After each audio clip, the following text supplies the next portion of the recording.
ব্রাজিলে প্যারাইবা রাজ্যের একটি চিড়িয়াখানার ভিতরে একটা মানুষকে একটা বাঘিনী হত্যা করে। লোকটি চিড়িয়াখানার পিছনের দেয়াল দিয়ে উপরে ওঠে, তারপরে সেখানে একটা গাছ ধরে নিচের দিকে নামে। যখন লোকটি নিচের দিকে নামছিল তখন বাঘিনীটি তাকে দেখতে পায়। দেখা মাত্রই বাঘিনীটি সেই গাছটির কাছে চলে যায়। তখন লোকটি কিন্তু অনেক নিচে নেমে পড়েছিল আর বাঘটি লাফ দিয়ে তাকে কিন্তু হামলা করে। হামলা করার পরেই আপনারা ভালো করে জানেন যে বাঘ যখন কাউকে হামলা করে তার গলাতে কিন্তু কামড় মারে প্রথমে। তা একটা এই ভিডিওর মধ্যে আপনারা দেখতে পাচ্ছেন যে সেই বাঘটি তার গলাতে কামড় মেরে তাকে মেরে ফেলে। তো দেখেন এই ধরনের কাজ কিন্তু দুই শ্রেণীর লোক করে। একটা যারা মদ খায়, মদ খেয়ে হয়তো মদের তালের ভিতরে চলে যায়, আর একটা যারা হিরোগিরি দেখাতে যায়। তারপর আমার মনে হয় না যে কোনো একটা মানুষ হিরোগিরি দেখাতে গিয়ে সে চিড়িয়াখানার ভিতরে একটা বাঘের খাঁচার ভিতরে ঢুকবে।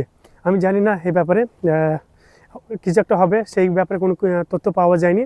তো এখন চিড়িয়াখানাটি দর্শকদের জন্য বন্ধ আছে, কবে খুলবে জানি না। তা ভিডিওটি শেয়ার করবেন ভালো লাগলে।